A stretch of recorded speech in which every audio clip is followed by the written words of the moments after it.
Salut à tous et bienvenue dans ce petit tutoriel de traitement des images astro. Donc dans cette vidéo, je vais vous présenter un peu les outils et les techniques que moi j'utilise sous Photoshop pour traiter mes images astro. Alors quelle image on va traiter aujourd'hui? J'ai choisi M42, la grande nébuleuse d'Orion. Donc ce sont des images réalisées par le groupe d'astronomie INSA lors d'une sortie à Espers. Donc ici on a ce qu'on appelle nos light frames, donc nos fichiers bruts qu'on va venir traiter. Dans la phase d'empilement, je vais utiliser le logiciel de Deep Sky Stacker. Donc c'est un logiciel que vous pouvez récupérer gratuitement sur le net.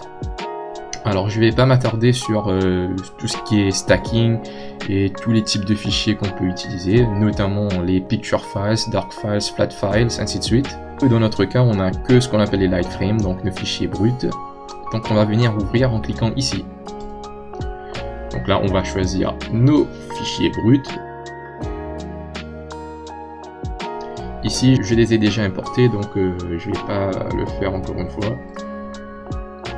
Donc une fois nos fichiers importés, on fait importer les dark frames et ensuite des flat frames si on en a. Ensuite, on clique ici sur Check All. Donc Check All, ça va venir sélectionner tous les fichiers qu'on a importés. Et ensuite, on fait Register Check Pictures. Donc ici on a pas mal d'options, moi je laisse les options par défaut. Donc ici la seule chose que je fais varier de temps en temps ici, c'est le pourcentage de photos à stacker. Donc ici vu qu'on en a pas beaucoup, je vais stacker 100% des images. Et sur les paramètres avancés ici, j'aime bien mettre 10% pour la détection des étoiles dans l'image. Donc ensuite on clique sur OK. Dans Deep Sky Stacker, on a deux choses à faire. La première chose, c'est d'aligner notre histogramme qui est ici. Donc les courbes RGB. Il faut dans un premier temps les aligner. Donc aligner les trois courbes de couleur. Donc on va bouger un peu ça vers ici. On va les aligner du mieux qu'on peut. Donc voilà. Ça m'a l'air pas mal. On peut jouer ici sur l'apparence de la courbe. On va la rendre un peu plus intéressante. Voilà. Ça m'a l'air pas mal. Ensuite, j'aime bien booster la saturation à 20%. Et on clique sur Appliquer.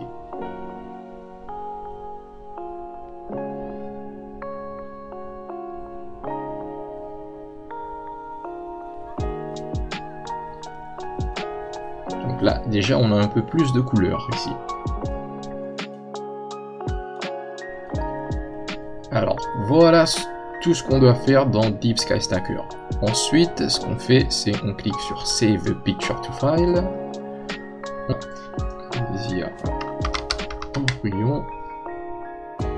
On va mettre TIFF image 32 bits integer, none et embedded adjustments in save images but do not apply them. Et ensuite, on clique sur Save. Donc voilà, ça c'est pour Deep Sky Stacker. Donc maintenant, on va commencer la phase Photoshop. On va prendre notre image TIFF qui est ici. On va venir le déposer dans Photoshop. Donc voilà notre image. On va le rogner un peu. Ici. Non, ça c'est pas top. Voilà.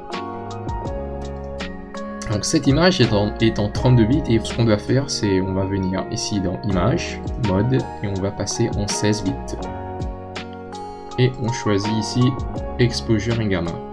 Et on clique sur OK. Dans Photoshop, moi j'utilise principalement que deux outils.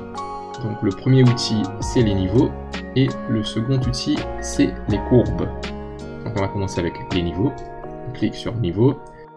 Donc ici je vais vous expliquer vite fait ce que ça représente. Donc tout à gauche on a du noir pur et à droite on a du blanc pur. Et tout ce qui est entre c'est toutes les nuances de gris.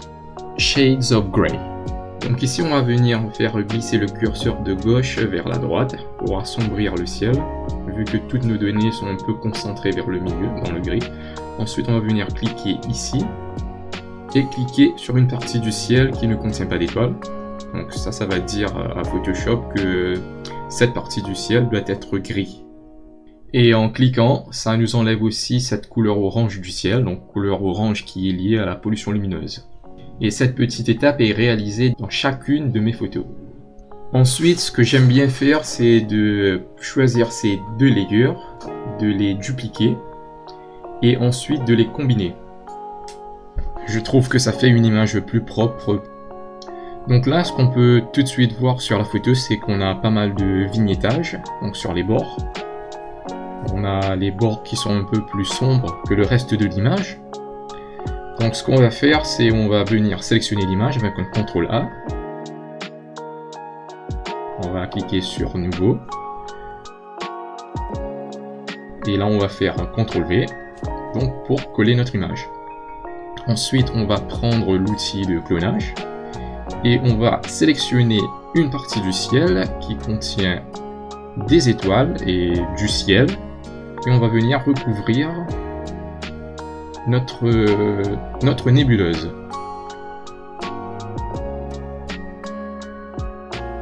Et ce qu'on veut faire ici, c'est on veut obtenir une image qui ne contient que du ciel, donc aucune donnée concernant la nébuleuse, pour ensuite en faire ce qu'on appelle un flat virtuel.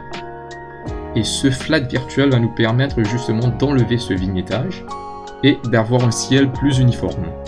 Donc une fois notre nébuleuse recouverte, on va venir cliquer sur Filtre et on va appliquer un Gaussian bleu dessus. Dans mon cas, j'utilise du 150, mais vous pouvez jouer avec. Le but ici, c'est d'avoir une image où on ne voit pas d'étoiles, où on ne voit aucun détail, et juste une image qui est entre guillemets en noir et blanc, et qui va nous donner des informations nécessaires afin de réduire le vignettage. Donc on revient sur notre image initiale, on va sélectionner le premier layer, on va venir cliquer sur Image, et on va cliquer sur Apply Image. Et là, on va venir sélectionner notre flat virtuel. Pour le mode, on va venir choisir du Substract. On peut même jouer avec les masques. Donc ça, c'est à vous de voir quel résultat vous plaît le plus. Avec un offset d'environ 30 et 40. Si on est satisfait, on clique sur OK. Et voilà le résultat final. Donc là, comme on peut le constater, on n'a plus de vignettes. Donc petite comparaison avant et après. Donc on voit clairement la différence. On a un ciel qui est plus uniforme. Notre image est plus belle visuellement et plus agréable. Pour la suite, on va venir cliquer sur les courbes. Et ce qu'on va faire, on va venir mettre des points de contrôle. Donc on va cliquer sur un endroit du ciel où on n'a pas d'étoile. Donc pour lui dire qu'on ne veut pas toucher au ciel. On va en faire de même pour le noyau, donc on va cliquer vers le noyau central pour mettre un point de contrôle, donc ici. Et ensuite on va venir cliquer sur les nuages, par exemple quelque part ici. Et on va faire monter un peu pour révéler plus de détails. On ne va pas en faire trop quand même. Et si toutefois on a surexposé le noyau par exemple, on peut utiliser un petit masque pour masquer le noyau et les étoiles si nécessaire, afin que ceux-ci ne soient pas affectés par la courbe.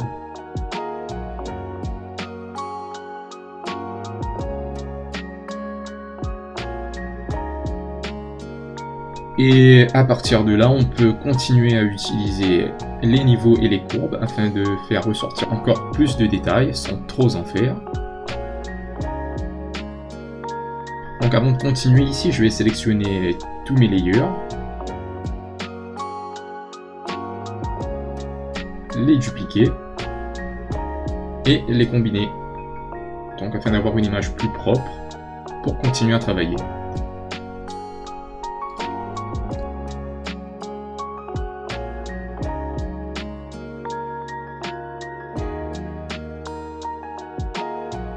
On peut même venir jouer au niveau des courbes individuelles, c'est-à-dire les courbes rouges, les courbes bleues et les courbes vertes. afin de faire ressortir les détails pour cette couleur spécifique.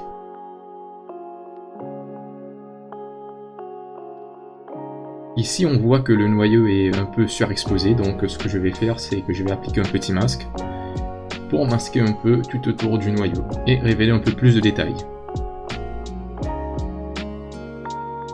Et n'hésitez pas à changer l'intensité de votre pinceau pour que le masque soit le plus naturel possible. Donc encore une fois ici je vais venir sélectionner mes layers, les dupliquer et ensuite les combiner. Ensuite je vais utiliser un plugin qui s'appelle Nix Collection. Je vais cliquer sur Define 2 et ce plugin va me permettre d'enlever le bruit sur l'image.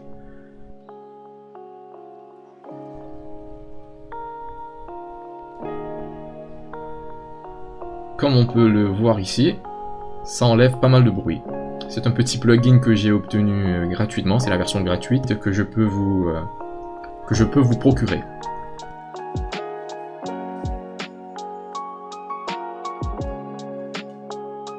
Ce que j'aime bien faire, c'est booster les couleurs en boostant la saturation.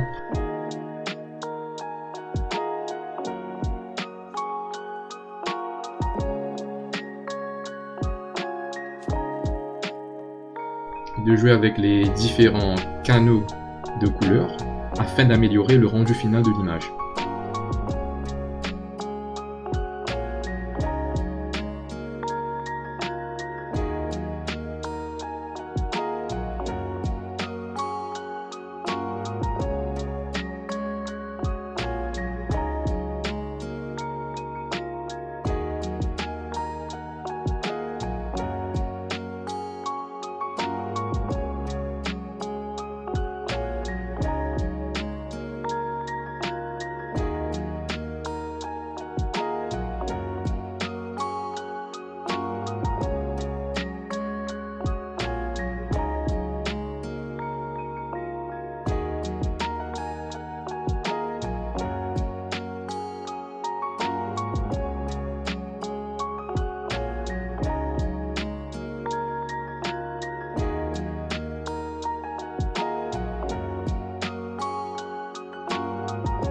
Donc ensuite, je vais travailler sur le cœur de la nébuleuse.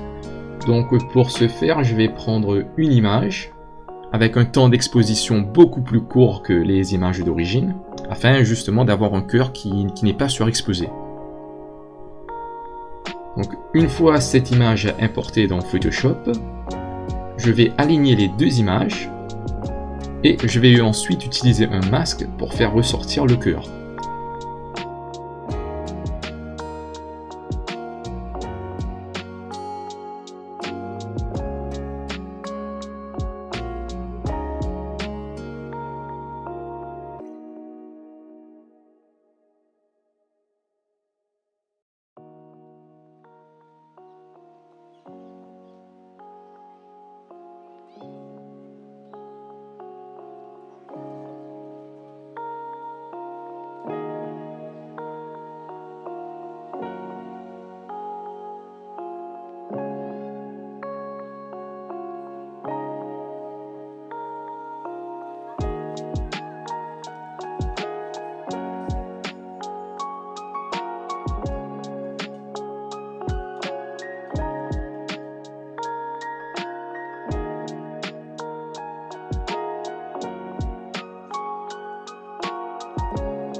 Pour la prochaine étape, je vais sélectionner donc mes layers, encore une fois, les dupliquer et les combiner.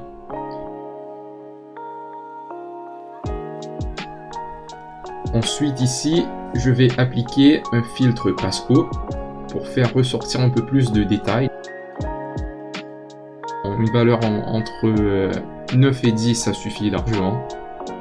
Et pour le mode, on va le mettre en overlay. Et on va jouer aussi avec l'opacité afin de ne pas rendre trop nette l'image parce que ça ne fait pas naturel.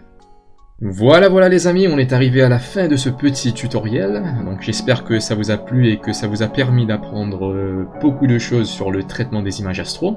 À vous de jouer maintenant et j'ai hâte de voir vos nouvelles images astro. Et d'ici là, je vous dis bonne observation et bon traitement d'image.